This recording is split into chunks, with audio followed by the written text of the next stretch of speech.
Hello, my friend. The world of magic, filled with legends and ancient tales, is opening its gates once again. Tonight, in the Gryffindor dormitory by the crackling fireplace, I will share another story with my friends. Join us, for the magic is about to come alive. The night was quiet over Wiltshire. A silver mist lay low upon the fields, drifting lazily over the dark hedgerows that lined the road to Malfoy Manor. The grand estate, once filled with the proud laughter of old, wizarding blood, now stood still and solemn.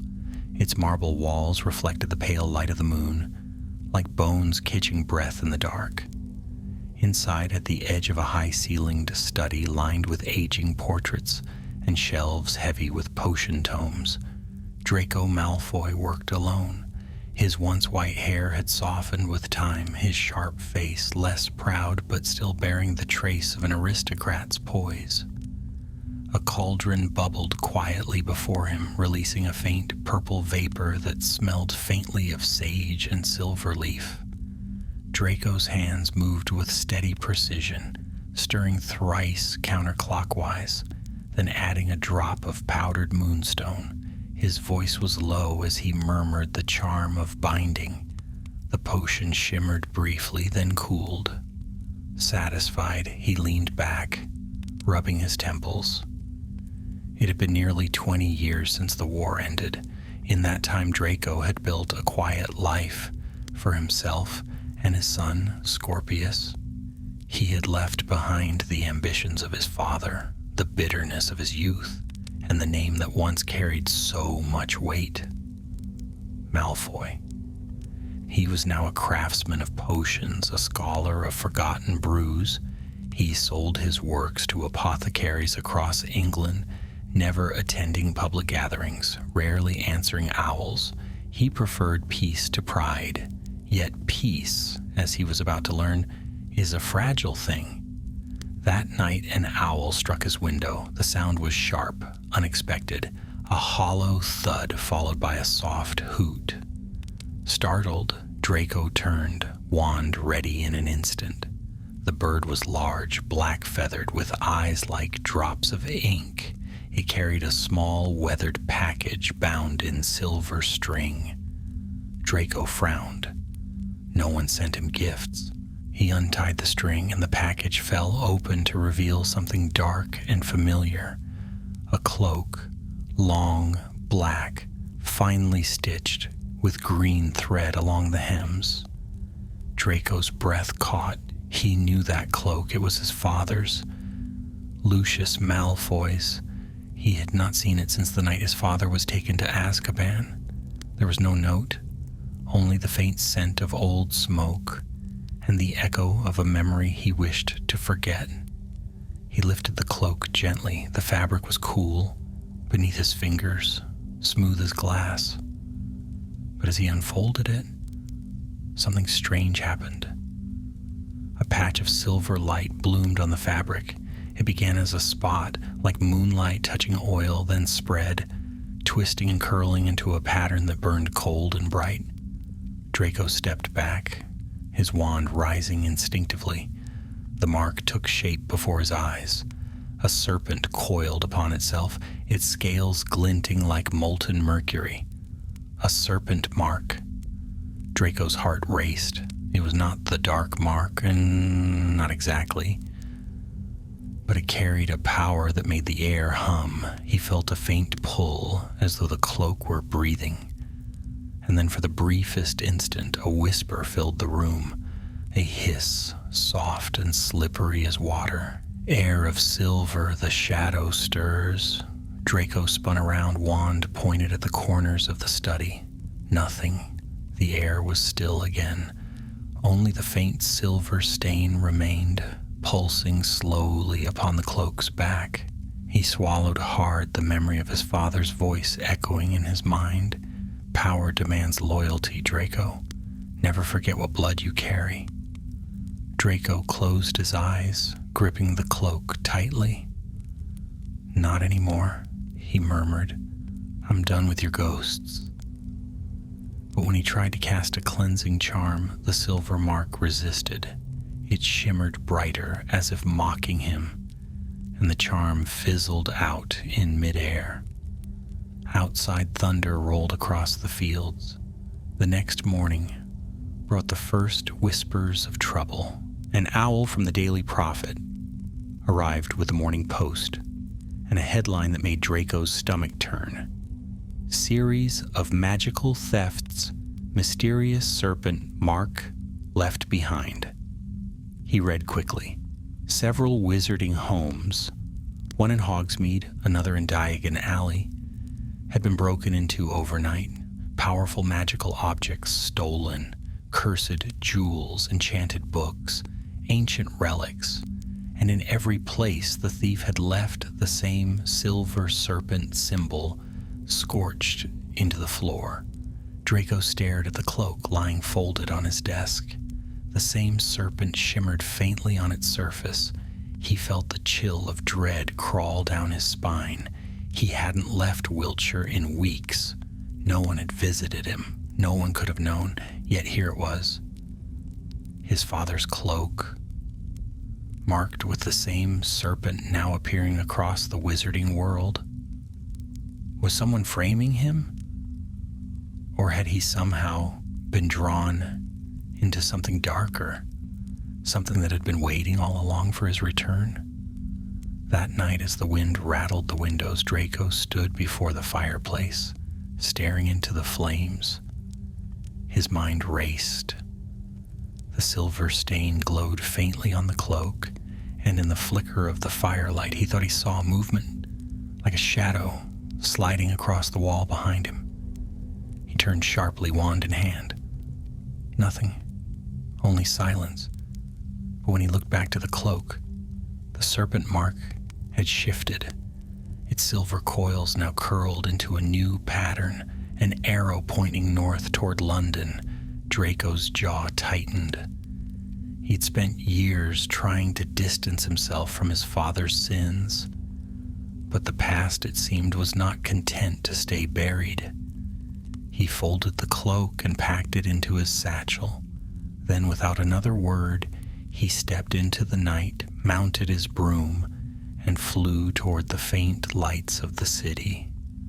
The silver stain pulsed once more, saw like a heartbeat, as he vanished into the mist. And somewhere in the darkness, unseen, another figure watched him go.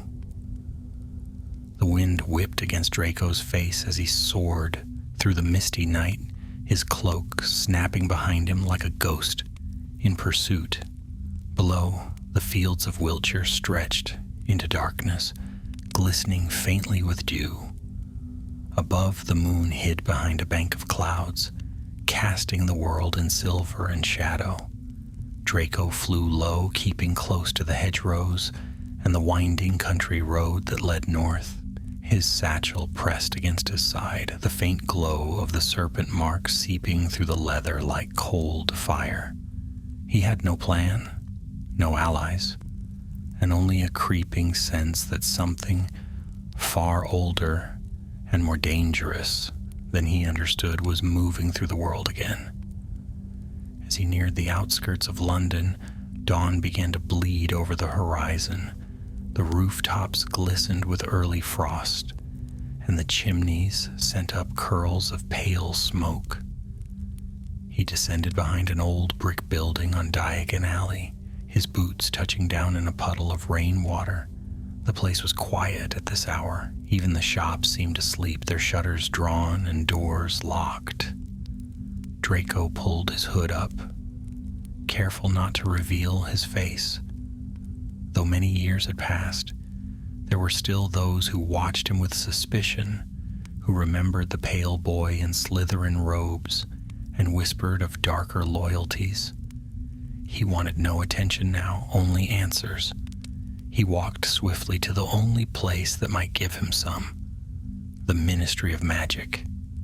The grand building loomed beneath London's streets, guarded by enchanted gates and lit by rows of floating orbs. Draco entered through the visitor's entrance, an old red telephone booth hidden between two abandoned warehouses.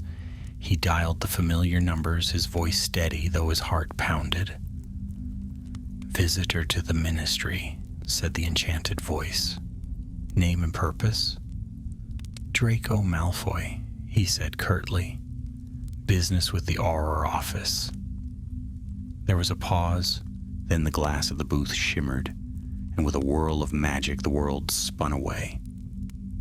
Moments later he stepped out into the golden atrium of the ministry, the floor polished to a mirror's sheen. Statues of magical creatures lined the walls, their jeweled eyes glinting in the light. Wizards bustled to and fro, parchment flying overhead, quills scratching furiously. The sight stirred something in him. An ache, perhaps, for the time when he still belonged to a world larger than his own solitude. He moved quickly, ignoring the curious glances that followed him, and reached the lift to the Department of Magical Law Enforcement. When the doors opened, a familiar voice spoke from the corridor ahead. "Malfoy?" Draco turned. Harry Potter stood at the far end of the hall, wand holstered at his side, his expression wary but not unkind. His black hair was as untidy as ever, though the faint lines around his eyes spoke of years spent chasing shadows. "Potter," Draco said stiffly. "I didn't come to cause trouble." Harry raised an eyebrow. "That's reassuring. You don't usually show up here for a social visit." "I need to speak with you, privately." Harry studied him for a long moment, then nodded. "Come on." He led Draco into his office, modest, lined with case files, maps, and a single photograph of Ginny and their children smiling at the burrow. The sight of such warmth made Draco's chest tighten. Harry shut the door and motioned to a chair. "All right, what's this about?" Draco hesitated, then drew the folded cloak from his satchel and laid it on the desk. Even in the soft lamplight, the silver serpent gleamed faintly. Harry's expression darkened. "You've seen the prophet?" "I have," said Draco quietly. "And before you ask, I didn't put that mark there. I found this last night. Someone sent it to me. It belonged to my father." Harry's brow furrowed. "Lucius's cloak?" "Yes, and the mark appeared the moment I touched it. Since then, it's been changing, moving. I think it's connected to the thefts." Harry circled the desk, studying the mark without touching it. "Hermione's team is investigating those incidents. The same symbol appeared at every scene. No magical residue, no traceable signature. Whoever's behind this knows how to hide their spells." Draco's jaw tightened. "Then help me find them. I want this gone." Harry looked up at him, suspicion flickering behind his green eyes. But something else, too. A memory, perhaps, of another boy who once stood at his side in a war that none of them had asked for. "All right," he said finally. "But if this mark is linked to your family's past, we'll need to dig deeper than the prophet." He tapped his wand, and a shimmering map of England spread across the desk, tiny lights flickering at various points. Each theft happened near a place connected to the old Death Eater network. Safe houses, meeting spots. Whoever's doing this is retracing their steps. Draco leaned closer. "Then they're following my father's trail. Or yours," said Harry quietly. Before Draco could answer, the door opened, and Hermione Granger stepped in, carrying a stack of parchment. Her hair was tied back, her eyes sharp as ever. She stopped short at the sight of Draco. "Oh," she said, arching an eyebrow. "I suppose this means we're in real trouble." "Malfoy's here to help," Harry said quickly. Hermione sighed. "Of course he is." She set the papers down. "Another theft just reported. An old wizarding family in Surrey and the Parkinsons. They say the thief left the serpent mark burned into their floorboards. Draco's head snapped up. Parkinson? Hermione nodded. Pansy Parkinson's family, yes. Why? Draco's pulse quickened. Because she was one of the few who still kept in touch with my father before the end. He turned to Harry. If someone's targeting these old families, they're sending a message. To me. Harry's eyes narrowed. Then you're next. The room fell silent. The faint glow of the cloak pulsed between them like a heartbeat. Finally, Harry straightened. We'll go to the Parkinson estate, see what's left. Draco nodded, though unease crawled through him like frost. He could feel the mark even now, cold against the air, whispering faintly in a tongue he did not understand. As they apparated to Surrey, the world twisted around them in a rush of wind and shadow. They arrived at the edge of the Parkinson Manor, a once grand house now draped in ivy and silence. The front door hung ajar, and the faint smell of burnt wood drifted from within. Harry drew his wand. Stay close. They stepped inside. The entrance hall was wrecked, chairs overturned, portraits shattered. A trail of soot led toward the main room. There, burned into the marble floor, was the silver serpent mark, glowing faintly in the dim light. But that was not what made Draco freeze. Above the mark, floating in the air like a reflection of his worst fear, hung a shimmer of silver mist, and within it a shape, a figure, a boy, pale-haired, eyes vacant, holding a wand that trembled with power. Harry whispered, Merlin's beard. Draco's throat went dry. His voice was barely a whisper.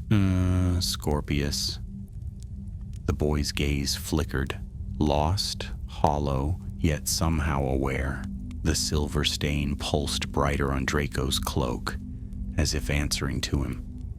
Before Harry could move, the figure vanished, dissolving into a swirl of light that scattered across the room and was gone.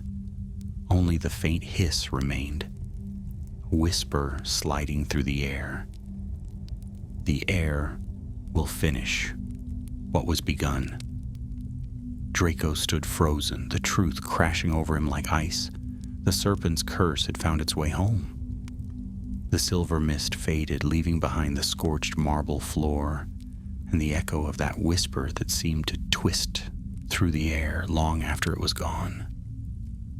Draco stood rigid, staring at the empty space where his son had been. His pulse hammered in his throat. For a moment, the world around him dimmed. Harry's voice, Hermione's movement, all of it blurred into silence. Scorpius, his son. Harry's hand gripped Draco's shoulder, pulling him back to the present. Malfoy, he said sharply. You saw him too? Draco swallowed hard. Yes, I'd know that face anywhere. Hermione had drawn nearer, her expression grave. It wasn't just an illusion, she said softly, her eyes darting over the scorch mark. That was a projection spell, the kind used to bind or control. Whoever's behind this, they've connected Scorpius to the serpent mark. Draco turned on her, anger flashing through his fear. He would never be part of this. He's just a boy. Draco? Hermione interrupted gently.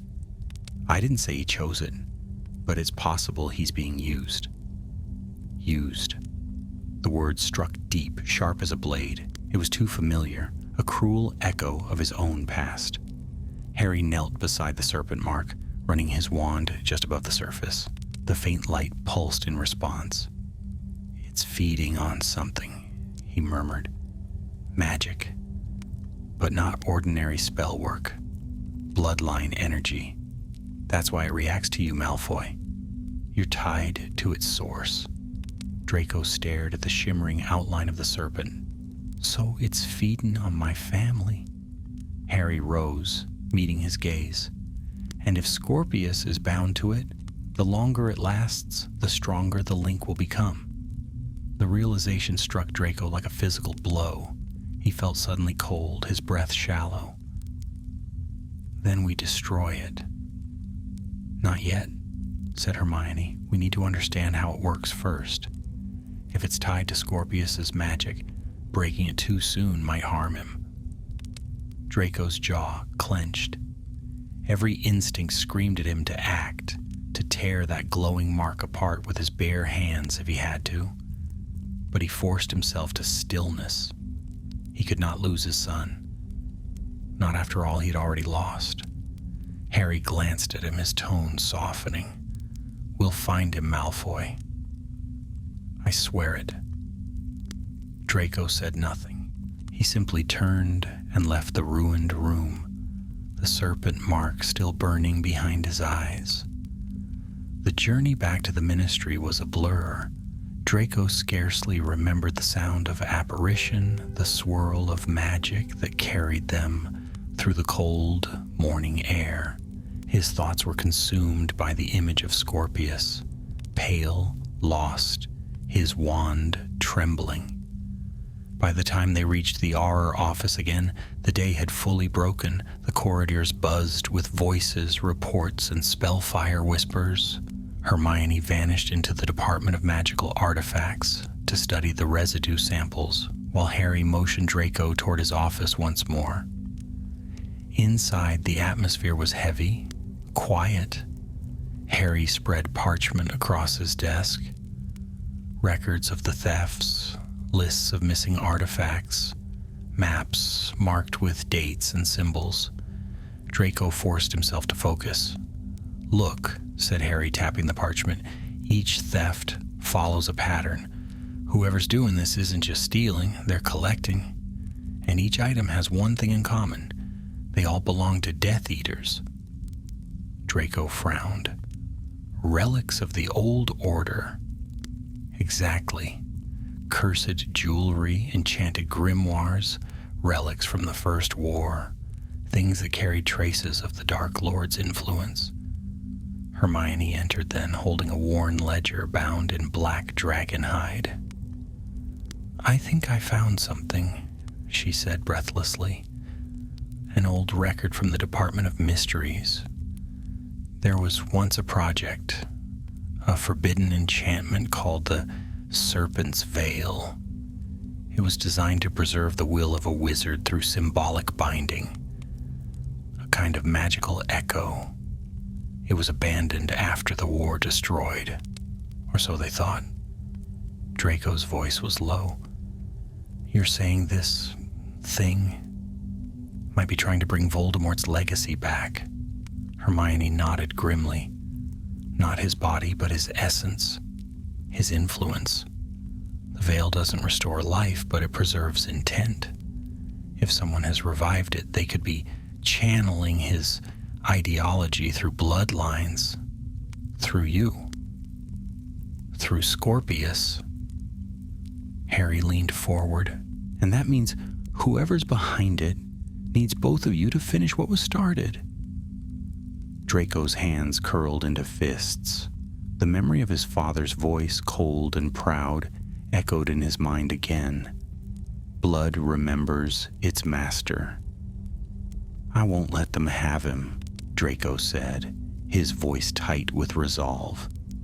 Hermione placed a hand on his arm. Then we'll need to find where the veil is being rebuilt. Harry's wand traced a glowing line across the map. If each theft strengthened the enchantment, the final piece must be the core, the artifact that binds the magic together. There's one place it could be hidden. Draco's eyes followed the line to a dark spot on the map, deep in the countryside, marked only by the faint outline of an old manor. Harry spoke the name softly as though afraid to wake old ghosts. The Riddle House? A chill passed through the room. Even years after Voldemort's fall, that name carried a shadow. Draco exhaled slowly. Then that's where I'll find him. Harry looked up sharply. Not alone you won't. But Draco had already turned toward the door, his jaw set. "He's my son, Potter.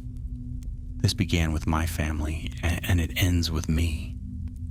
The sky was heavy with rain when Draco reached the outskirts of Little Hangleton that night.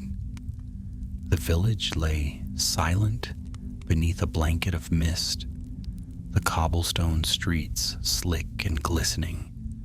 Far off, beyond the trees, the silhouette of the Riddle House rose against the storm, its broken windows dark, its walls streaked with ivy. He walked the winding path leading up the hill, each step echoing with memories of whispered names and buried sins. The air grew colder as he approached the iron gate. It creaked open on its own as though expecting him. Draco drew his wand. Lumos. Light flared, revealing a long corridor of overgrown hedges leading to the front door. The scent of decay lingered in the air, mingled with something else. A metallic tang, like cold silver. Inside the house was a graveyard of the past. Dust coated the furniture, the portraits on the walls watching with hollow eyes. He moved cautiously, the beam of his wand light trembling slightly. Then he heard it. A voice distant but clear, echoing from the depths of the house. "Father." Draco froze. "Scorpius." He followed the sound through a narrow hall, past broken glass and crumbling stairs. The voice grew stronger, filled with a tone that chilled him to the bone. "This way, Father. It's waiting for us." He entered what had once been the grand drawing room and stopped dead. The floor was covered in silver runes that pulsed like veins of light. At the center stood Scorpius, his face pale, his eyes glowing faintly. In his hands, he held a fragment of dark glass, swirling with shadow. Draco's voice broke. "Scorpius, stop! Put it down!"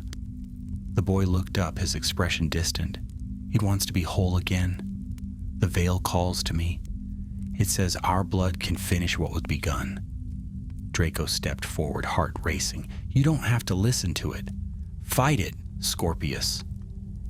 But even as he spoke, the silver stain on his own cloak began to burn, bright and hot, as though alive. The serpent mark coiled and writhed, the light connecting father and son in a single blinding thread. Draco felt the pull of the magic like chains wrapping around his heart. He dropped to one knee, struggling against it, his wand shaking in his hand. And in the storm outside, thunder roared, as if the very heavens themselves had awakened to the darkness rising within the Riddle House. The thunder split the sky, its echo rumbling through the hollow chambers of the Riddle House. Silver light flickered against the shattered windows, and Draco Malfoy stood in the midst of it all, his heart hammering as though the storm had crawled into his chest. Scorpius stood at the center of the runes, framed in the serpent's glow, his pale hair stirring in the wind that howled through the broken hall. The shard of black glass pulsed in his hands, whispering in a voice that only he could hear. Draco struggled forward against the pull of the curse. The silver mark upon his cloak glowed brighter with every step, burning like fire pressed against his skin. He could feel it trying to take hold of him, trying to drag him down into the same shadow that bound his son. "Scorpius," he gasped, forcing the words through clenched teeth. "Listen to me. You must fight it." The boy's voice was soft, distant, as though he spoke from a dream. "It says you were meant to finish what he began, that we both were. You can feel it too, can't you, Father? It's in our blood." Draco's eyes flashed. "No. What's in our blood does not rule us. That curse destroyed my father, and it will not have you." Lightning illuminated the room, revealing the silver runes twisting and shifting across the floor. The serpent symbol expanded, its head rearing up, eyes glowing with malevolent light. The whispering grew louder, curling through the air like smoke, air of silver. The blood remembers. Draco fell to one knee, clutching his wand. The magic clawed at him, dragging through his veins like ice. Memories came unbidden, his father's cold voice, the fear in his mother's eyes, the shame of the war. He had run from the past, buried it beneath years of silence and study, but now it stood before him, demanding he answer. He raised his wand high, his voice ringing over the storm. Finite incantatum! The spell struck the runes with a burst of gold light, scattering sparks across the floor. The serpent recoiled, its shape flickering. But then the black shard in Scorpius's hands flared, and the magic rebounded. Draco was thrown backward, crashing against the wall. Pain shot through him sharp and white. He tried to rise, but the air itself seemed to press down upon him. Then a new voice spoke from the shadows. You were never strong enough to destroy it, Draco. A figure stepped into the light, a man tall and cloaked in tattered robes, his face half hidden by the hood.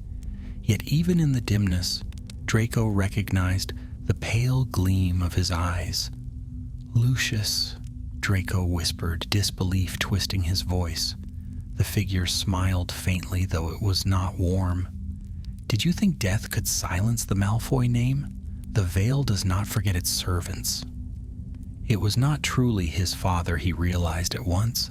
The image was a construct, an echo of the man he had been, summoned by the serpent's magic. Yet it spoke with his voice, cold and commanding. The world forgot our cause, the apparition said, stepping closer. They called us traitors, cowards. But through the veil, our legacy will live again. Your son understands what you could not. Scorpius looked between them, torn, the shard trembling in his grip.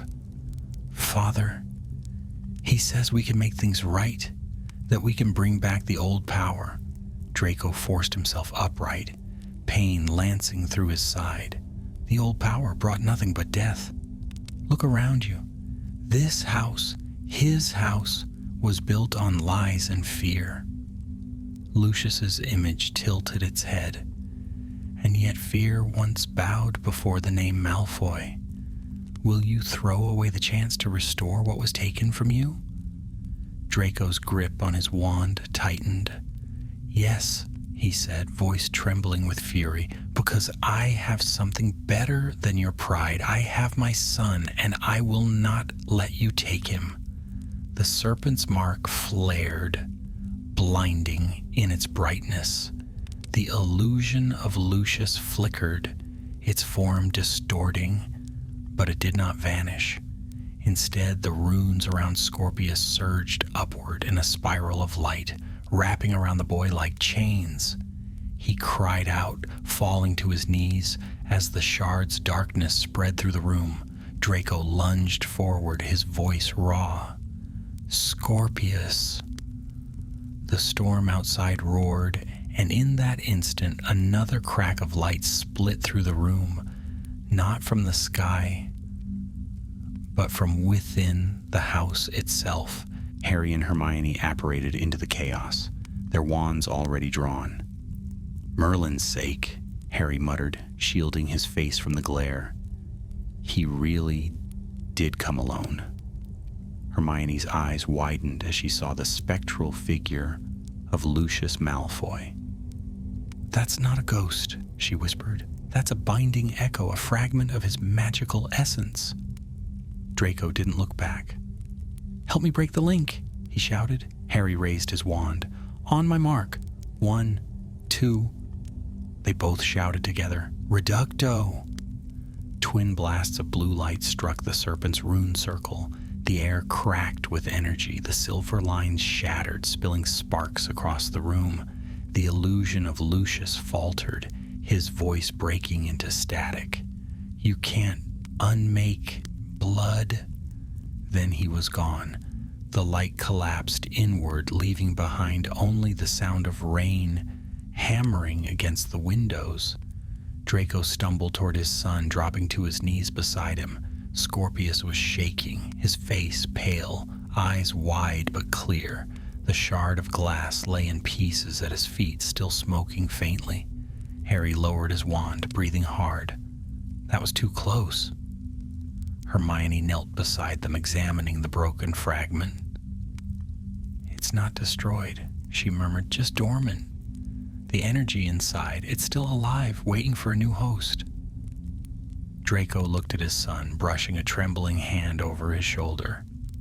"You're safe now," he said softly. "It's over." Scorpius shook his head. "No, Father, it's not. When the light faded, I heard a voice. Not grandfather's, someone else's." He swallowed, his voice barely a whisper. "It said the veil isn't here.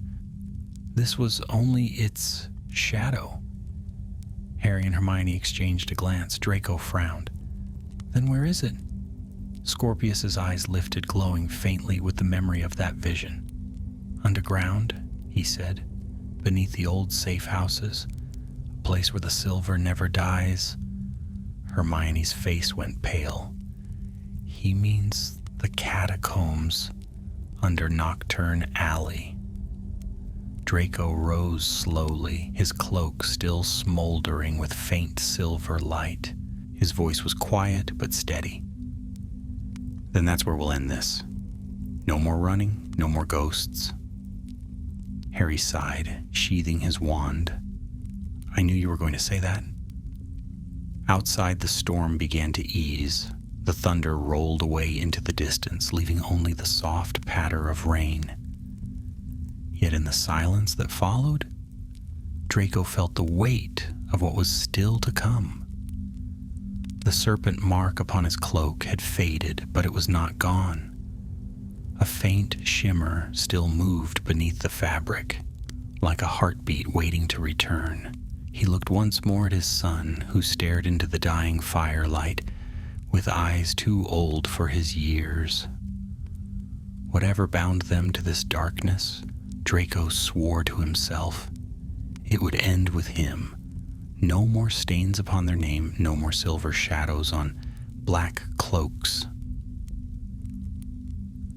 The following day dawned gray and cold over London, the sky a stretch of low clouds that pressed upon the rooftops like a heavy hand. Rain swept across the streets in thin sheets, tapping against windows, turning cobblestones slick as mirrors. In the dim light of early morning, Draco Malfoy stood before the window of his study, the faint reflection of his own pale face staring back at him.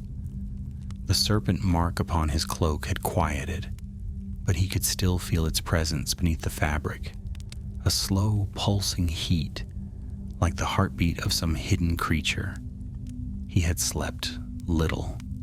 Each time he closed his eyes, he saw the Riddle House, the broken runes, the cold image of his father fading into mist. Behind him, Scorpius sat at the long oak table, pale but awake. The boy's eyes were rimmed with shadows, yet steady now, as though something inside him had hardened overnight. He turned a page of the thick spellbook before him and said quietly, "You don't think it's finished, do you?" Draco didn't turn. "No," he answered, "not until we destroy the veil." Scorpius looked up. "And if the veil wants us to find it?"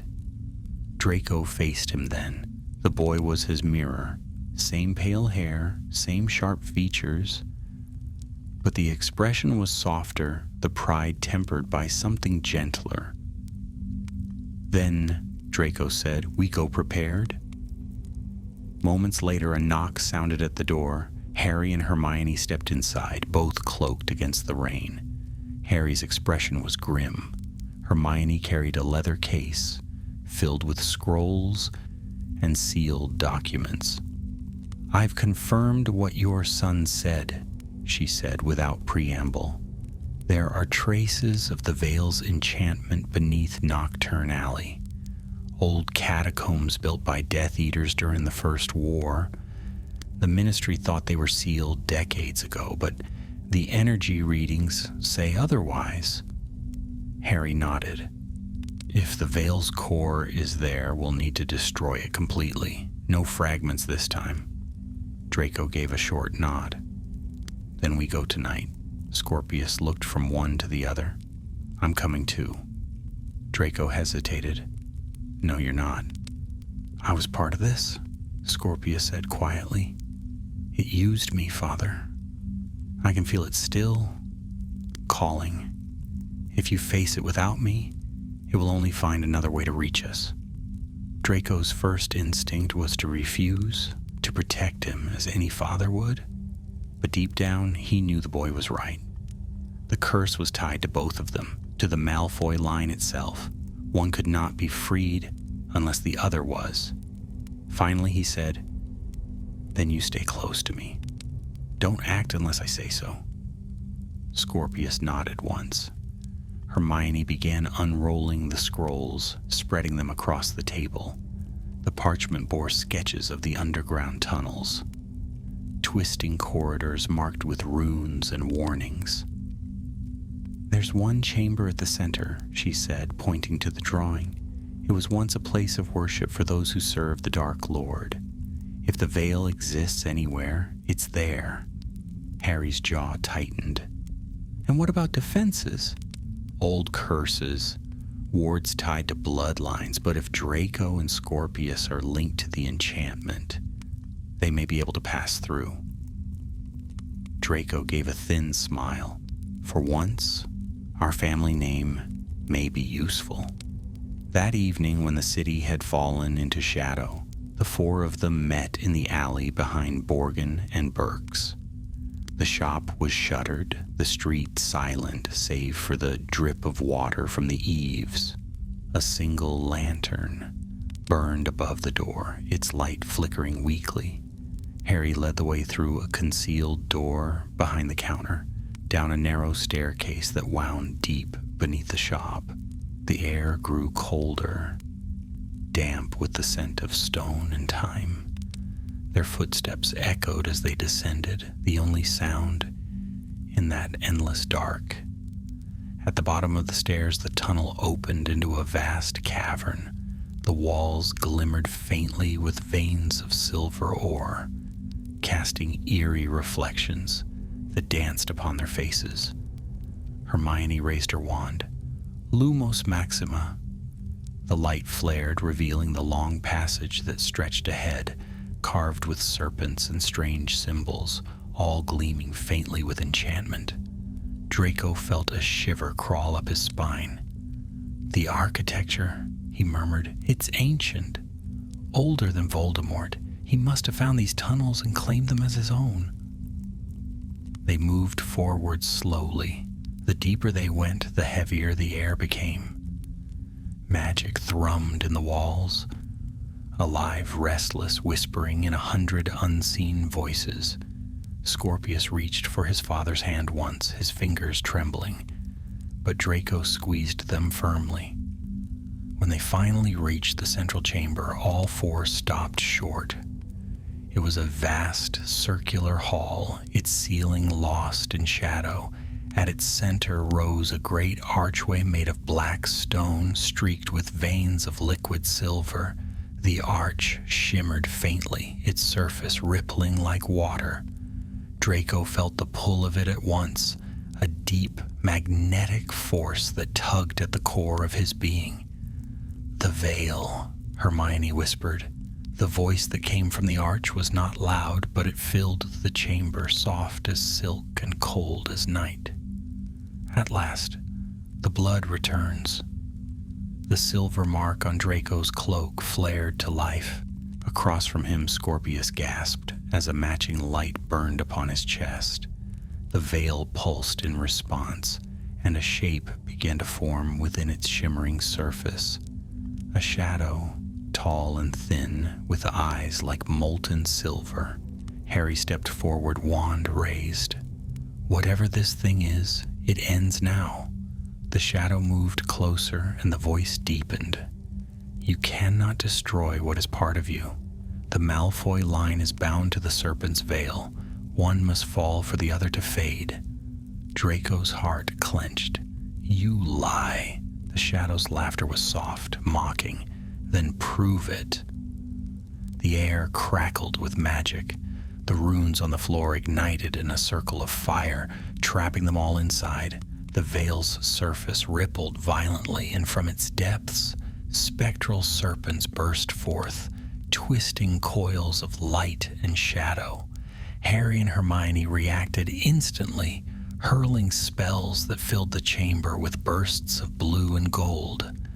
Protego totalum, shouted Hermione, shielding Scorpius as one serpent lunged toward him. Draco's wand flashed through the air. Incendio! Flames roared, but the serpents only split, reforming from smoke. The voice echoed again. Only the heir's sacrifice can end the stain. Draco's breath caught. He turned sharply toward Scorpius, who stared back at him, pale and frightened but unflinching. No, Draco said hoarsely. You hear me? You're not doing this. But Scorpius stepped forward, his gaze fixed on the archway. Maybe it doesn't mean death. Maybe it means choice. The boy raised his wand. Silver light swirled around him, matching the rhythm of the veil's pulse. Draco lunged toward him, but an invisible barrier threw him back. Scorpius! The chamber shuddered. The serpents screamed and vanished. The light from the veil surged brighter and brighter until it became unbearable. Through the blinding radiance, Draco saw his son standing before the arch, calm, resolute, and heard his voice echo one final spell. Finite animae vinculis. The veil exploded in a storm of silver light. The world vanished in a roar of wind and fire. And then silence. When the light faded, the arch stood broken, its surface dark and still. Harry and Hermione were on their feet, shielding their eyes, calling Draco's name. He staggered forward through the smoke, searching desperately. There, amid the rubble, lay the remnants of the serpent's runes, and Scorpius, motionless, his hand still clutching his wand. Draco fell to his knees beside him, his cloak torn and burned. The silver mark upon it was gone, leaving only blackened fabric. He gathered his son into his arms, his voice trembling. Scorpius. My boy. The faintest whisper escaped the boy's lips. It's over, father. And then he went still. The veil was silent, the silver stain erased. But at what cost, Draco could not yet bear to think. The silence that followed was unbearable. The air in the cavern hung heavy, still trembling from the force of the explosion. A thin mist of silver dust drifted down like falling snow, settling over the shattered stones and the broken runes. The black arch of the veil stood cracked and lifeless, its once shimmering surface dull and dark as burnt glass. Draco Malfoy knelt upon the cold floor, his son cradled in his arms. Scorpius's pale hair was streaked with soot, his face peaceful, untouched by fear. His chest did not rise, and his small hand had fallen open, the wand lying beside it, dim and lifeless. Draco's breath came in ragged gasps. He could not think, could not move. All the battles he had survived, all the darkness he had outrun, none had prepared him for this stillness. His heart felt hollow, as though something vital had been torn away. Harry approached slowly, his boots crunching against the shattered fragments of silver.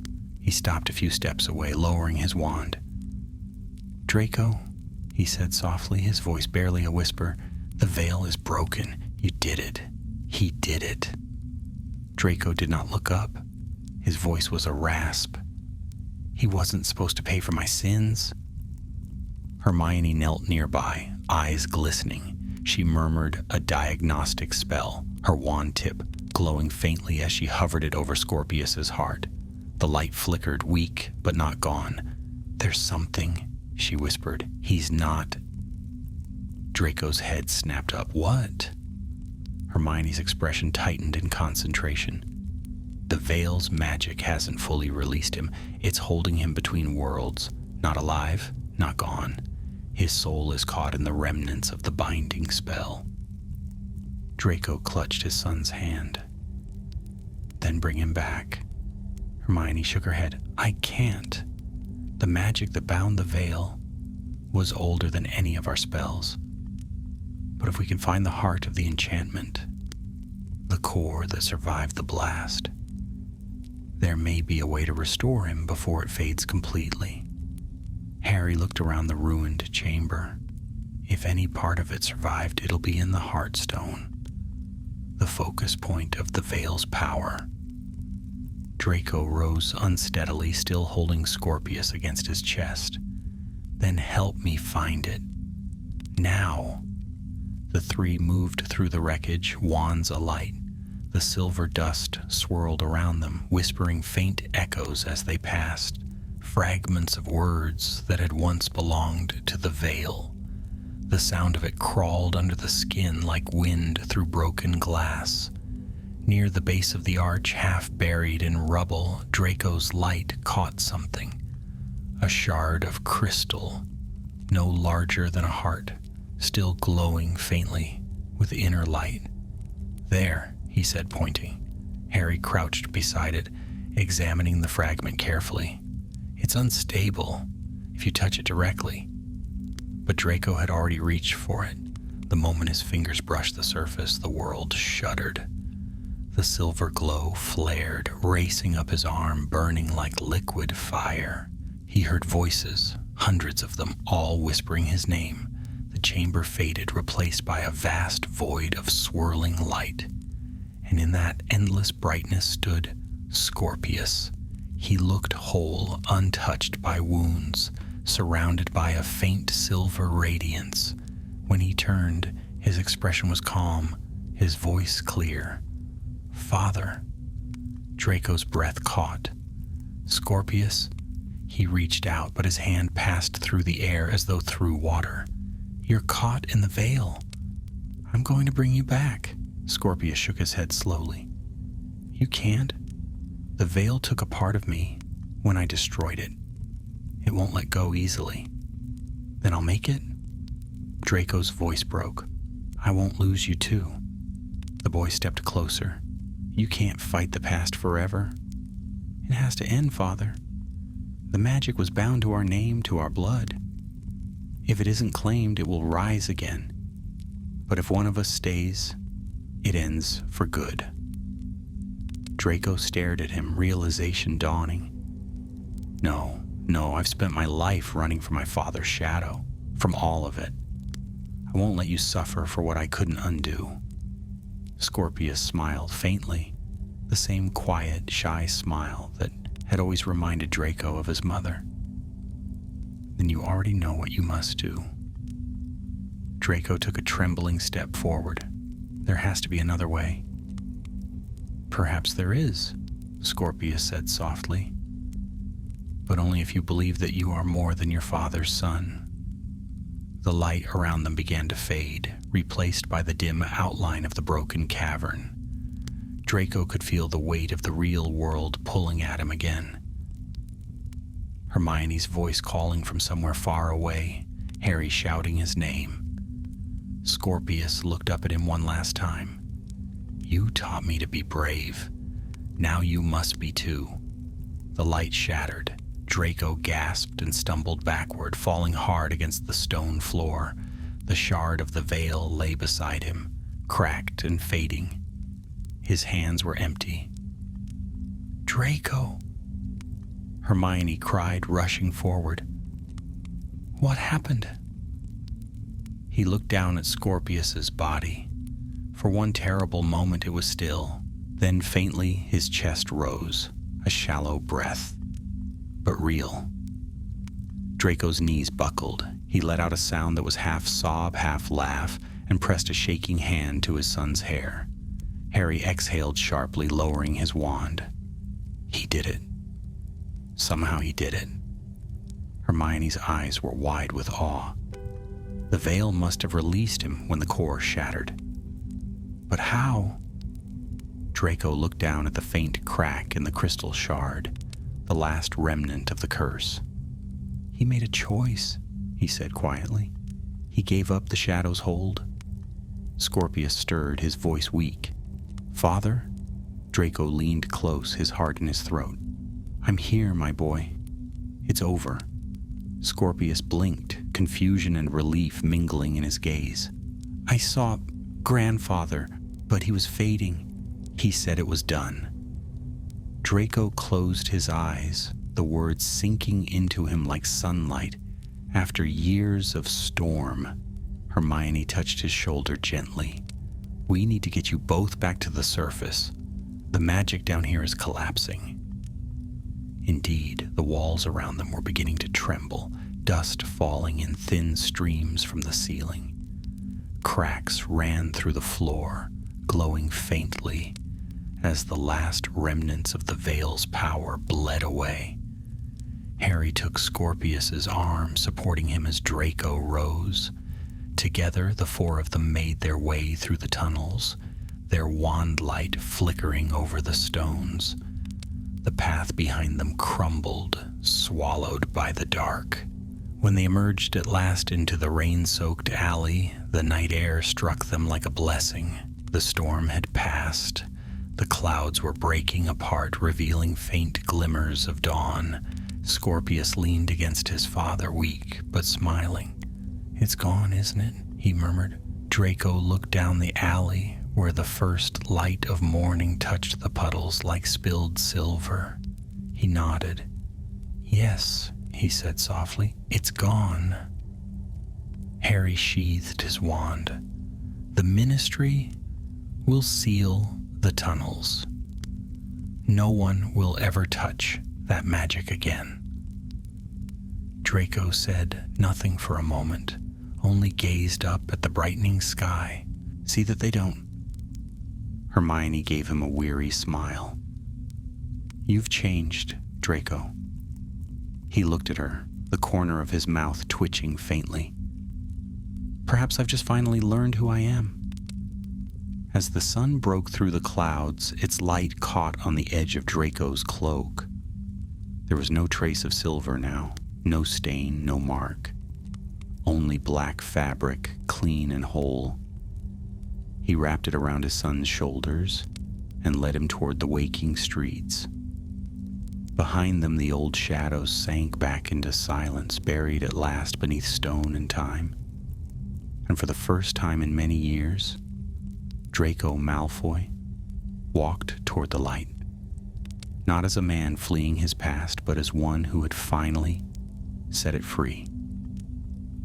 The weeks that followed were unlike any Draco Malfoy had known. The world above seemed gentler now, as though the storm that had haunted his life had finally broken. Wiltshire's air was clear again, the mist lifting from the fields in soft ribbons of silver dawn. The gardens of Malfoy Manor bloomed for the first time in years, untended, wild, but alive, and within those quiet halls, where once the voices of the dead had lingered in every shadow, laughter had returned. Scorpius moved slowly in his recovery, but every day he grew stronger. Hermione had insisted he remain under observation for a time, and Harry had arranged protective wards around the estate. Though Draco had bristled at first, he soon realized their care was not charity. It was friendship, cautious though it was. It was a strange thing to have friends again. He found himself standing often by the old windows, staring at the sunrise as he used to when he was a boy, wondering how he'd come to this.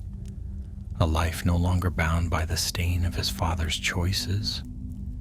Yet even as peace settled around him, a part of him feared how fragile it was. He knew well that the remnants of dark magic did not die quietly. On one such morning, as he stood lost in thought, a knock echoed from the study door. "Come in," he called. The door opened, and Scorpius stepped inside, a bundle of parchments in his arms. He looked healthier now, though the faint traces of the veil's touch remained in his eyes, a shimmer of silver that caught the light when he turned. "You should rest," Draco said, though his tone held no true rebuke. "I'm fine," said Scorpius, placing the parchments on the desk. "Professor Granger asked me to help catalog the items recovered from Nocturne Alley. She said it might help me understand what happened." Draco raised a brow. "Did she?" Scorpius nodded. "She thinks knowledge can undo fear." Draco smiled faintly. "It sounds like her." The boy hesitated, then asked softly, "Do you think it's really over?" Draco looked at him for a long time. "The veil is gone. The stain on our name has faded. But magic like that, it leaves echoes. Perhaps not in the world, but in memory. The question is not whether it's over, Scorpius, but whether we can live beyond what it left behind." Scorpius considered that in silence, then looked down at the parchments. "There's something else," he said after a pause. "In the ruins, the aurors found fragments of an old letter. It was sealed with a serpent crest. I think it was written by grandfather." Draco stiffened. "Lucius?" Scorpius nodded. "It's incomplete, but there's enough to read part of it." He unfolded the brittle parchment carefully and read aloud. "To my son, should the blood ever call again, remember the silver cannot be erased. It must be claimed. Only through the heir's acceptance will the stain turn to strength." He looked up. "What does it mean?" Draco stared at the letter, unease prickling at the edges of his calm. "My father believed the power was never lost, only waiting to be reclaimed. He thought blood was destiny." "But he was wrong," Scorpius said firmly. Draco nodded. "Yes, and we proved it." Still, he took the parchment, turning it over in his hands. Something about the final line troubled him. Not the words themselves, but the sense that they were incomplete. It ended abruptly, as if something had been cut away. Later that evening, after Scorpius had gone to bed, Draco sat alone by the fire, the letter laid before him. The flames flickered against the ink, making the serpent crest gleam faintly.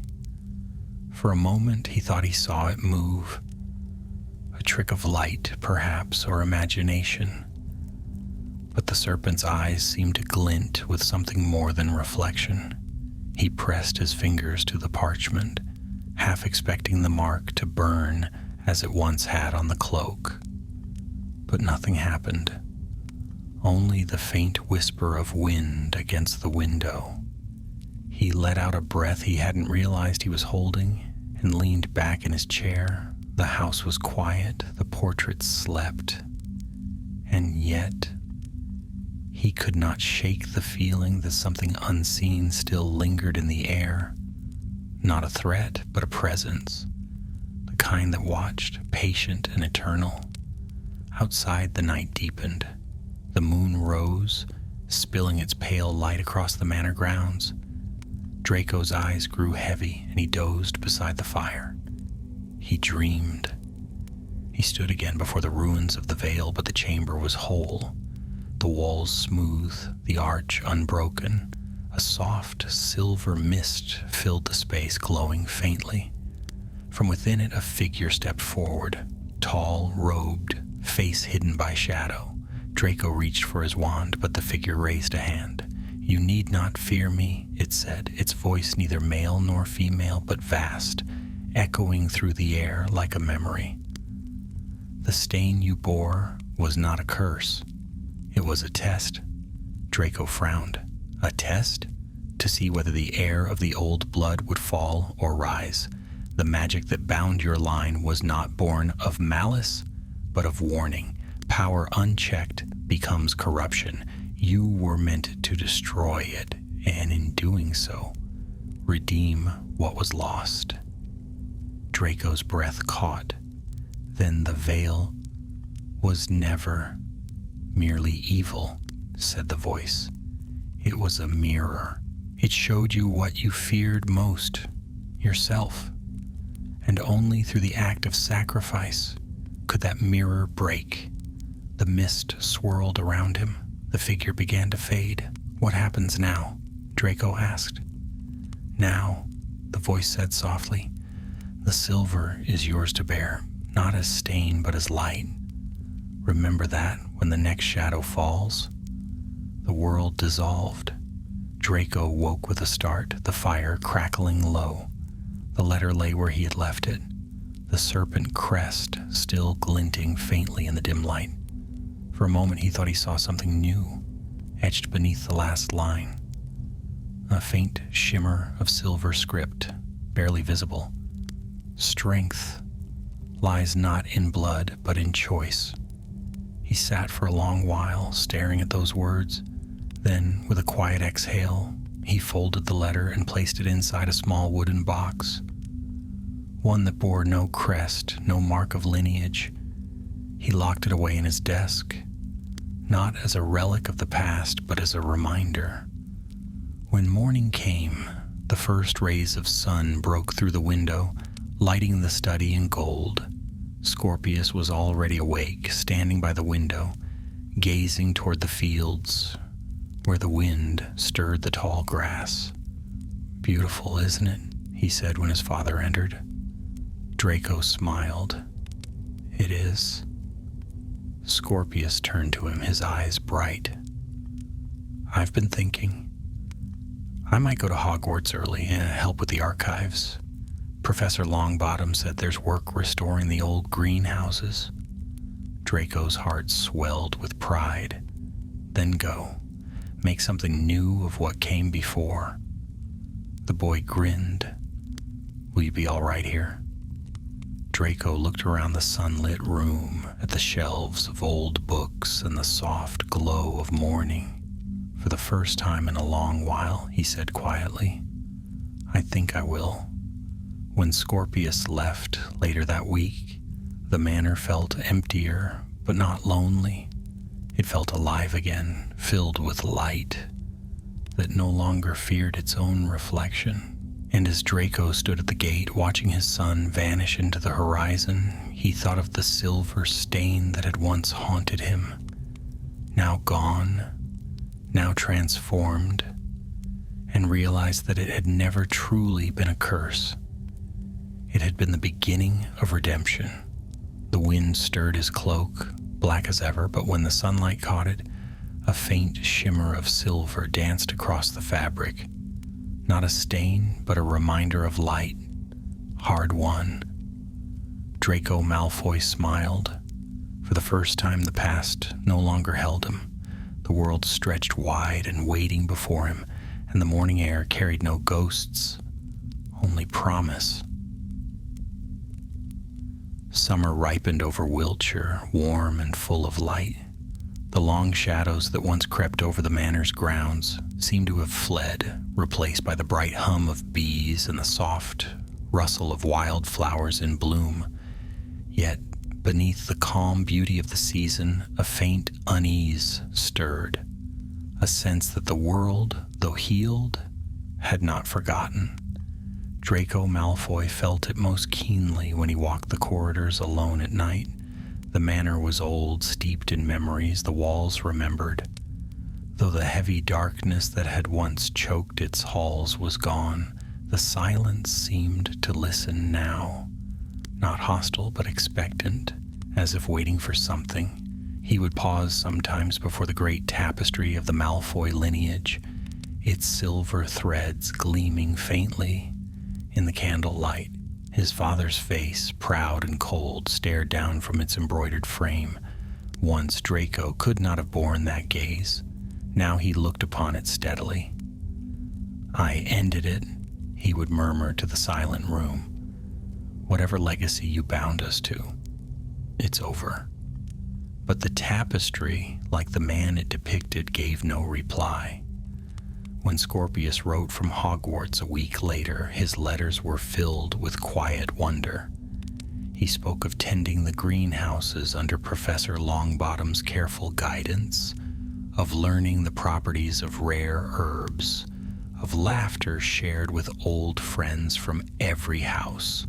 The words were light, full of peace.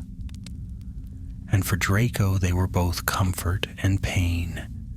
He had given his son freedom, but in doing so, he had discovered the loneliness of release.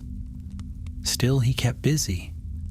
He spent his mornings brewing new potions, his afternoons in the garden or with the ministry's restoration committee, who had invited him cautiously to advise on the handling of cursed artifacts. It was an irony not lost on him. One late afternoon, as the sky blazed gold over the hedgerows, Draco stood by a long workbench in his study, mixing a sleeping draught. The scent of lavender and powdered asphodel filled the air. He had just corked the vial when an owl tapped sharply against the window. It was not Scorpius's owl. The bird was sleek and dark-feathered with eyes of gleaming amber. Tied to its leg was a single piece of parchment sealed with red wax. The crest was unfamiliar, not ministry, not Hogwarts. A serpent coiled around a chalice. Draco's breath caught. He broke the seal and unfolded the letter. The handwriting was neat and formal, but there was something unsettling in its precision. To Mr. Draco Malfoy, your expertise in matters concerning the Veil of Silver and its aftermath is well known. There remain remnants of interest that require your attention. If you value the safety of those you hold dear, you will come at once to the address below. The Red Cellar, Nocturne Alley, midnight. Do not delay. No signature. Draco read the letter twice, his fingers tightening on the parchment. A trap, perhaps. Yet there was something about the phrasing, remnants of interest, that stirred a darker curiosity. If the veil had truly been destroyed, there should be nothing left. And yet, he thought of Scorpius, far away, safe for now. He could not risk this shadow creeping back toward his son. At midnight, cloaked in black, he walked the crooked streets of Nocturne Alley once more. The old lamps flickered weakly, their glow half swallowed by mist. The Red Cellar was a forgotten tavern sunken into the street like a wound. Its windows were boarded, its sign faded, but a faint red light flickered beneath the door. Draco stepped inside. The air was stale, heavy with the scent of damp wood and spilled ale. The room was empty save for a single figure sitting at a round table in the corner, a hood drawn low over their face. "You came?" the figure said. The voice was low, calm, neither male nor female. "I wondered if you would." Draco kept his wand ready. "Who are you?" The stranger leaned forward slightly, revealing pale hands clasped upon the table. A collector of lost things, things that refuse to die even when the world forgets them. Draco's eyes narrowed. "If this is about the veil?" "It is," said the figure softly, "but not the one you destroyed." There were more than whispers, Mr. Malfoy. The silver veil was only one of several. They were fragments, scattered pieces of an ancient whole. The true veil lies deeper still, beneath this city, older than the ministry, older even than Hogwarts itself. Draco's blood ran cold. "You're lying." The figure's tone did not change. "Then why does your cloak still shimmer in moonlight? Why does the silver in your blood still stir when the old runes are near?" Draco's hand trembled. He had noticed it.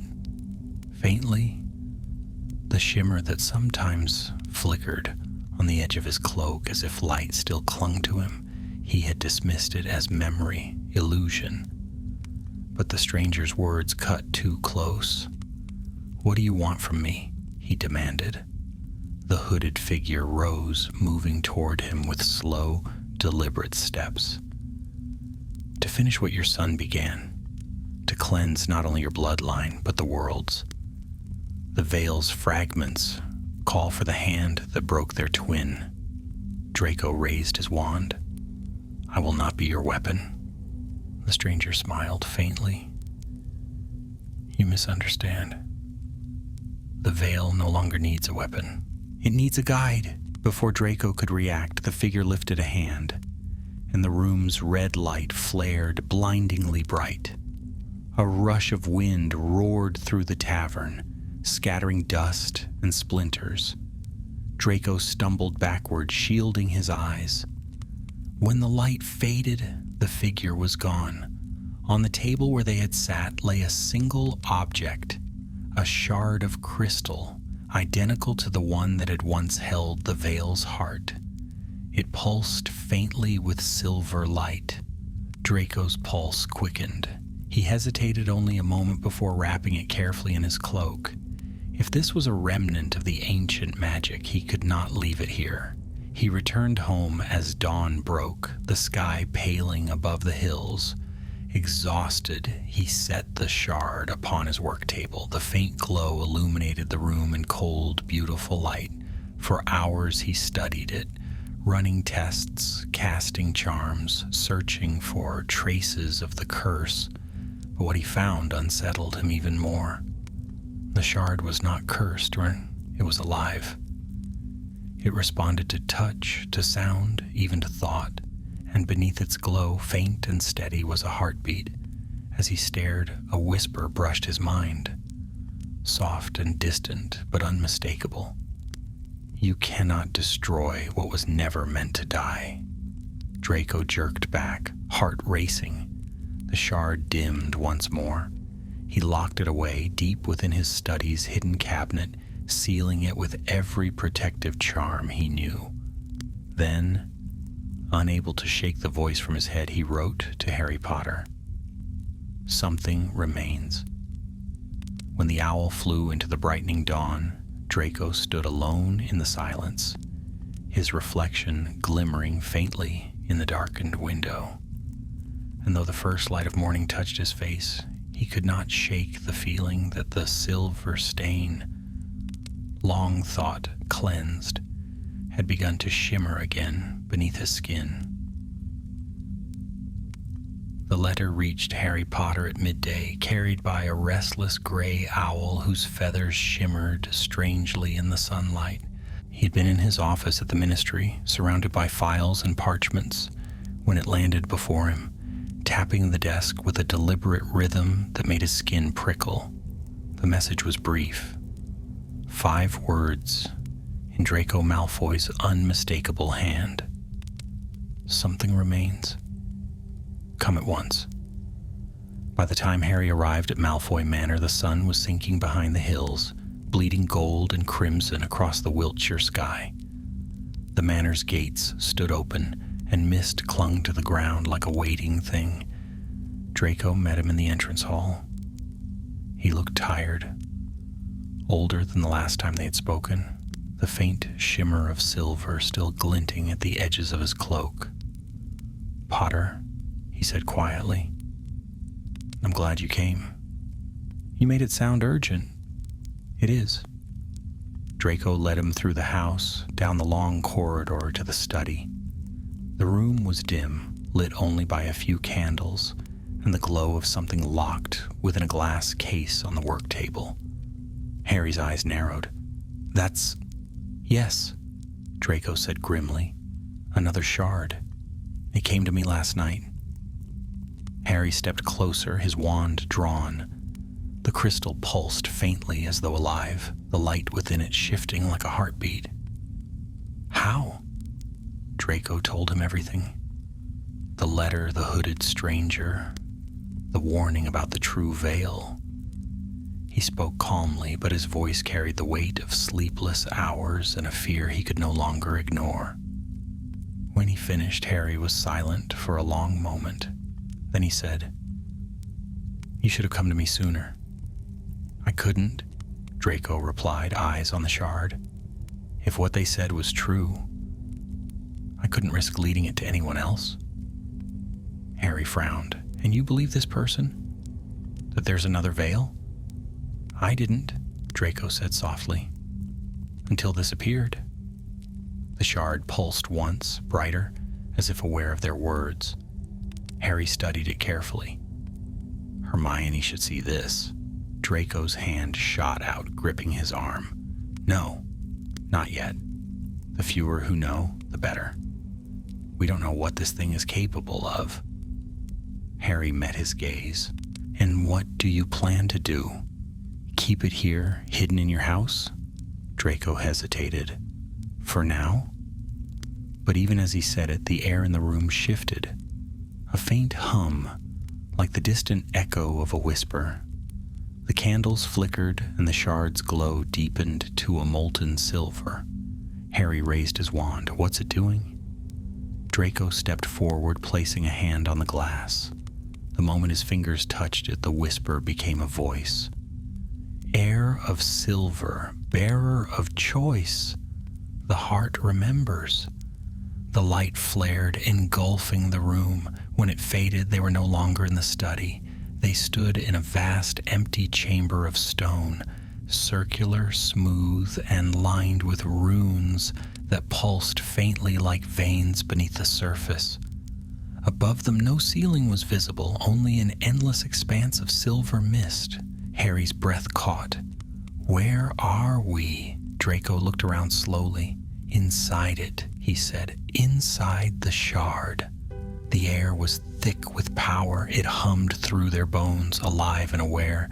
Shadows moved within the mist, not forms, but impressions, echoes of people long gone. One seemed to bow its head as it passed. Harry turned sharply. "They're not real." "No," Draco murmured. "They're memories." The voice returned, louder now, filling the chamber. "The veil was not destroyed. You shattered its reflection, not its heart. The true core lies beneath the world, bound by the blood of those who feared their own power." Harry's wand glowed bright blue. "Show yourself." A figure stepped from the mist. The same hooded presence Draco had seen in the tavern, but this time the hood was drawn back. The face beneath was pale, almost luminous, with eyes of pure silver. "Who are you?" Draco demanded. The being smiled. "I am what remains of the first keeper, the guardian of the original veil. I was once a wizard, long before your ministry, long before Hogwarts raised its towers. We sought to harness what lay between life and death, and we failed." Harry's eyes hardened. "You mean you created this curse?" "Not a curse," said the keeper. "A safeguard. The veil was meant to protect the balance, but mortal greed twisted it. Wizards like your ancestors, Malfoy, bound their names to its power. The stain you carry was born of that choice." Draco's jaw clenched. "And you want me to finish what they started?" The keeper's smile did not fade. "No, I want you to undo it. The world you live in trembles between light and shadow. The fragments must be gathered and sealed forever.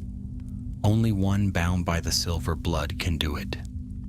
Harry stepped forward, his wand still raised. "And what happens if he refuses?" The keeper's voice deepened. "Then the veil will awaken fully. Its echoes will rise in every place touched by death, and your world will drown in its reflection." The silver mist thickened, closing in around them. Draco felt it touch his skin, cold as ice, yet burning beneath the surface. Images flashed before his eyes. His son sleeping peacefully at Hogwarts, the serpent mark glowing on his cloak, the ruins beneath Nocturne Alley. When he spoke, his voice was steady. What must I do?" The keeper extended a hand. "The shard you hold is one of 7. Each was bound to a different line. Bloodlines of the ancient pure blood houses that once swore to the veil. Bring them together and the balance can be restored. Fail and they will awaken on their own." Harry frowned. "And where are these shards?" The keeper's silver eyes gleamed. "You already know one. The next lies where death was defeated, where the living cross the border of the beyond." Harry's breath caught. He didn't need to ask. There was only one place in all the world that fit that description. "Godric's Hollow," he said quietly. The keeper inclined its head. "Go there before the veil claims what was born of it." The chamber began to dissolve, the mist spiraling upward in a vortex of light. Draco shouted, "Wait, what happens if I bring them all together?" The keeper's voice echoed as it vanished. "You will learn whether the silver is truly a stain or the world's salvation." The light collapsed. Draco and Harry staggered, finding themselves once more in the study. The candles had burned low, the shard resting quietly beneath its glass case as though nothing had happened. Harry exhaled, steadying himself. "Well," he said grimly, "that explains why you didn't want Hermione involved." Draco rubbed his temples. "If this is true, we've only begun to understand what we destroyed." Harry's eyes flicked toward the shard. "And if it's a lie, then we'll find out soon enough." Outside, thunder rolled distantly over Wiltshire. Though the skies had been clear only moments before, the storm gathered quickly, swallowing the light. Draco stared into the glass case, the silver glow reflecting in his eyes. For a fleeting instant, he thought he saw another reflection there. A boy's face, pale and calm, watching from within the crystal. Scorpius. The vision vanished as quickly as it came, but the chill it left behind was real. The silver stain had returned. Not as curse, but as summons. And somewhere far away, the veil began to stir once more. The rain came down hard that night, sweeping over Wiltshire in torrents that battered the ancient windows of the manor and turned the gardens to mist. Lightning flared against the sky, and thunder rumbled so low it seemed to shake the very foundations of the house. In the study, the fire burned weakly, casting long, restless shadows against the walls. Draco Malfoy stood before the glass case, staring at the shard that pulsed faintly within. Its light waxed and waned like a living heart, and each time it brightened, he felt the pull. That same whisper in the blood, soft as a memory, dangerous as desire. He had not slept since the vision. Every time he closed his eyes, he saw the keeper's silver gaze and heard its words. The next lies where death was defeated. Now, as he stood there in the storm's dim light, he made his decision. He would go to Godric's Hollow, but he would not go alone. By dawn, the rain had broken. Pale clouds drifted low across the hills as Draco stepped outside, his cloak drawn tight. The world smelled of wet earth and renewal, but there was no comfort in it. He reached the edge of the wards and apparated. He arrived in the middle of a quiet lane bordered by stone cottages and flower gardens. Godric's Hollow. Peaceful, almost timeless, the sort of village that held its breath in the presence of history. Somewhere not far from where he stood, 2 graves rested beneath a weathered yew tree, and a house stood forever, scarred by the night the Dark Lord fell. Harry Potter was waiting for him near the war memorial. He turned when Draco appeared, his cloak damp from the fog. "You're certain about this?" Harry asked without preamble. "No, Draco said simply, "but we don't have the luxury of waiting." Harry gave a grim nod. Hermione's in France, on ministry business. Ron's guarding the Department of Mysteries. It's just us this time. Fitting, Draco muttered, his eyes on the distant hills. The two men our father shaped, standing where both their legacies began and ended. They walked in silence down the narrow lane toward the old churchyard. Birds stirred in the hedgerows, but even their song seemed muted, as though the village itself sensed what lingered beneath the surface. The graves lay just as they always had. James and Lily Potter, side by side, their names carved deep in the stone. Harry paused, his hand brushing the cool marble. The look in his eyes was unreadable. Draco stood a little apart, scanning the ground with careful precision. If there's a shard here, it will not be visible to the eye. He drew his wand, Revelio Argentum. The spell shimmered through the air, a soft pulse of light rippling across the graves. For a long moment, nothing happened. Then the soil trembled. A single thread of silver light seeped upward between the roots of the yew, coiling into the shape of a serpent before sinking again into the ground. Harry's wand rose. Beneath us. Draco nodded. "Help me." Together they worked the soil apart with careful spells, revealing a narrow gap. A stone shaft leading deep beneath the cemetery. A faint wind breathed from it, cold and old.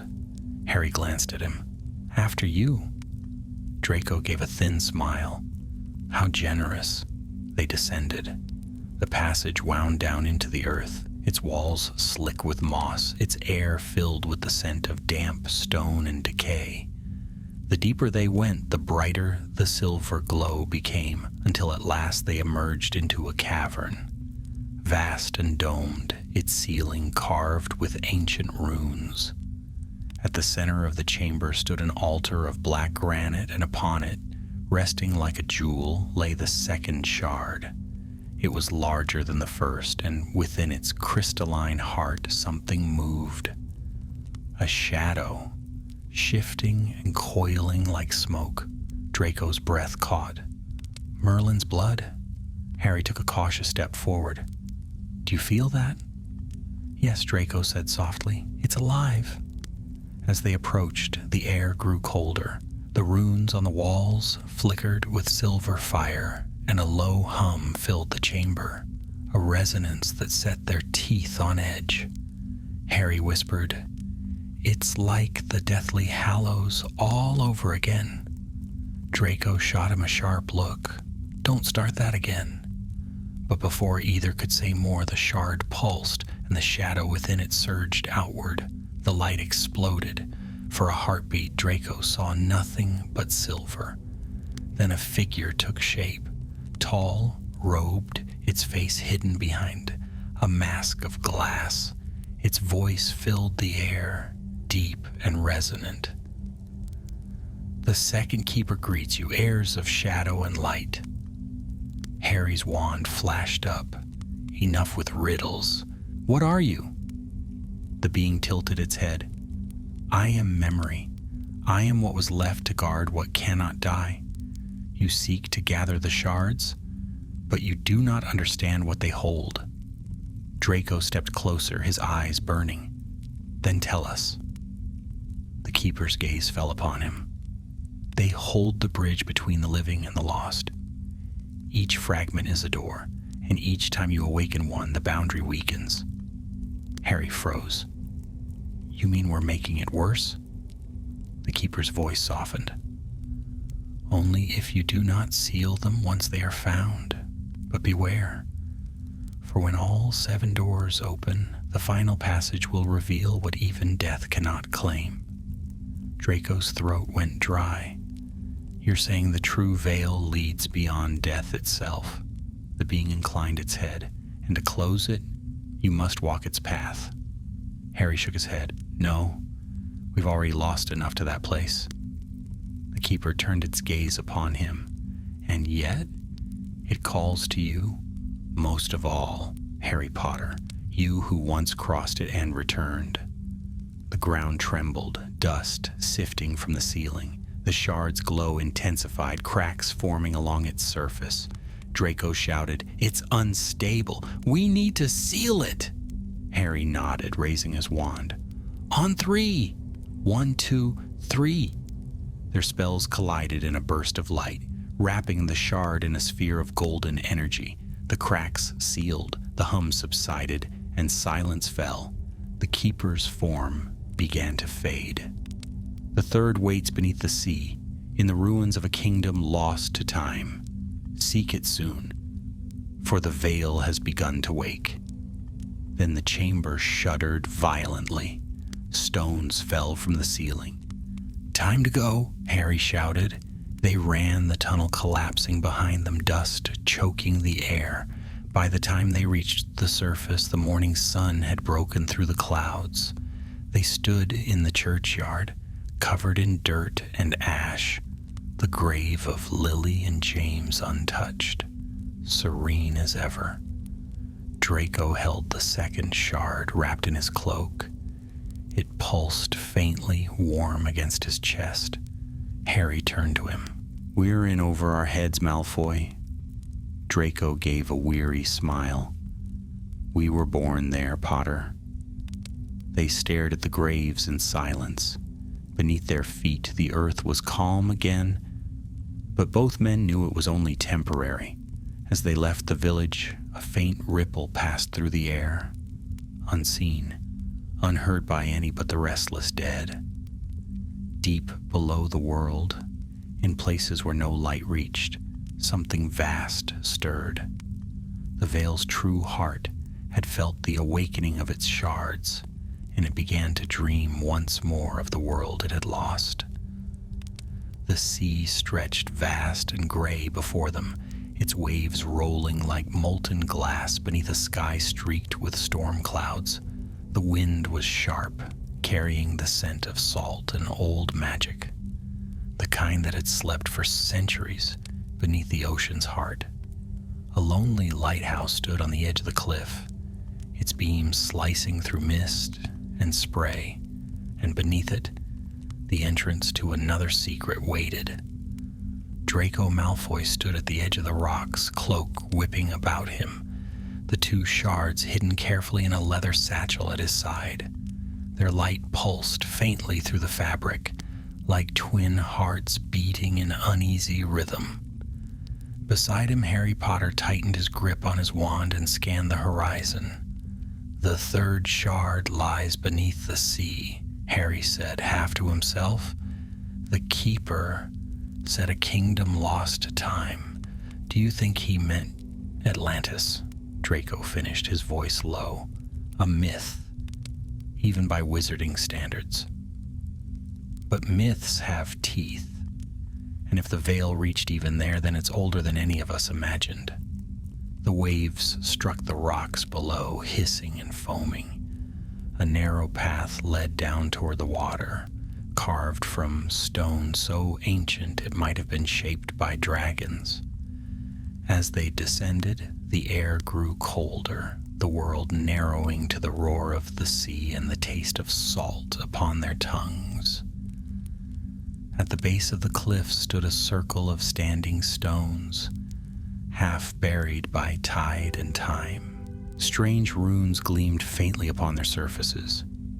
The same serpent script they had seen beneath Nocturne Alley, older still. Harry's breath came shallow. "This is it." Draco nodded. "Then let's end this before it ends us." Together they raised their wands. "Aperio abyssi." Draco's voice rang clear above the storm. The stones blazed to life, their runes burning with white fire. The sea before them split, not parting like water, but folding inward, revealing a tunnel of light that plunged deep into the depths. Without hesitation, they stepped forward, and the ocean swallowed them whole. They fell through silence. The water did not touch them. Instead, They moved through it as through air encased in a sphere of shimmering light. Around them stretched the drowned remains of a city. Towers of coral and bone reached upward from the abyss. Shattered bridges hung suspended in the currents like ghostly ribbons.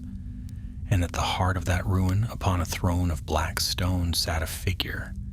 Its form was humanoid, but its skin shimmered like pearl, its hair drifting in the water like strands of light. Its eyes were closed, its hands resting on the arms of the throne.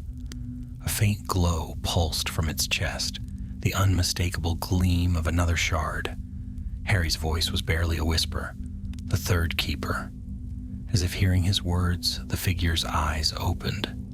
They were silver, deep and endless, reflecting not light but memory. "You have come far," the voice spoke, though no lips moved. "Two fragments awakened, and yet you still walk. Few have borne such weight and remained whole." Draco's jaw tightened. "We're not here for praise. The shards must be sealed before the veil rises." The keeper regarded him with something like sorrow. "You cannot seal what was never meant to close. The veil was the bridge between worlds, the song of balance. When wizards grew afraid of what lay beyond, they broke it. You seek to mend what fear destroyed. But every act of binding is also an act of breaking." Harry stepped forward. "Then tell us what you want. What are we supposed to do?" The keeper rose from its throne, the shard embedded in its chest, burning brighter. The water around them swirled, carrying whispers that were not words but feelings. Grief, longing, the weight of forgotten ages.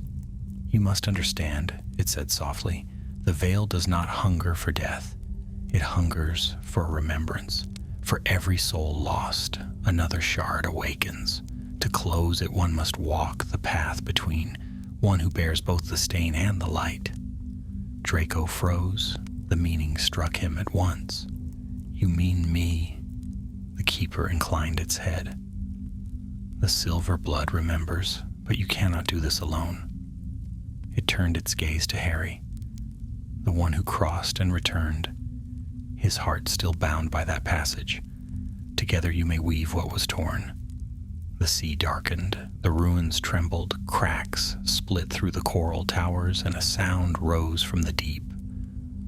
A hum that grew into a cry, ancient and mournful. "The veil's waking?" Harry said, gripping his wand tighter. "What do we do?" Draco looked at the shard within the keeper's chest. "We take it, we finish this."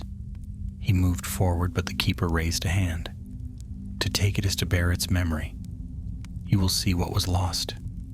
You may not return." Draco hesitated only a moment. "I've lived most of my life haunted by ghosts. If this ends them, I can endure a few more." He reached out, his fingers brushed the shard, and the world vanished. He was standing in a great hall of silver and glass, surrounded by thousands of figures cloaked in light. Their faces were not human, yet familiar. Their eyes held stars within them. A voice echoed through the hall, his own, but not his. "We will bind the passage. We will guard the border. Let the silver mark our promise."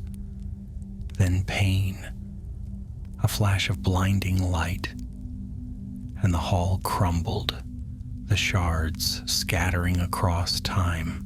Draco fell to his knees. When he opened his eyes, he was back beneath the sea.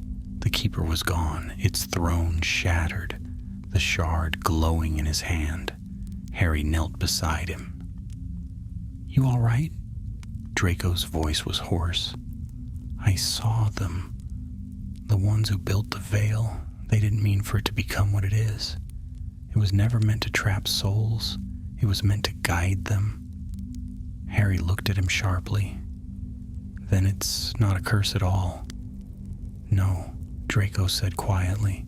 "It's a promise that was broken." Above them the sea began to churn. The The tunnel of light flickered, collapsing in on itself.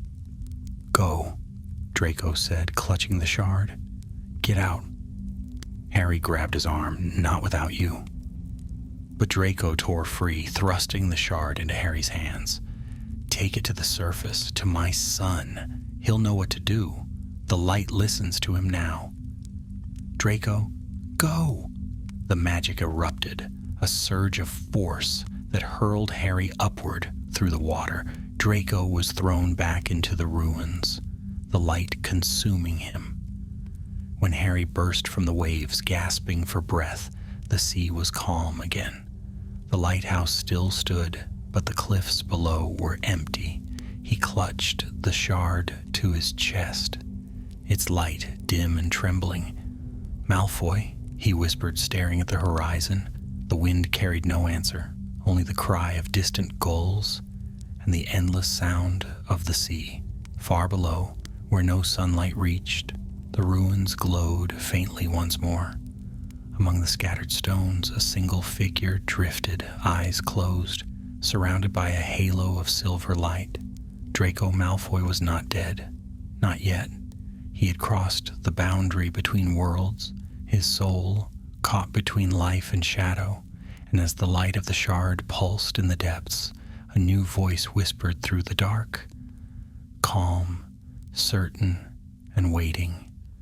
"The last keeper has awakened." The sea swallowed the sound, and above, the storm broke open again, its thunder echoing like the toll of a distant bell. The world had not yet seen the end of the silver stain. For now, its story was only beginning anew.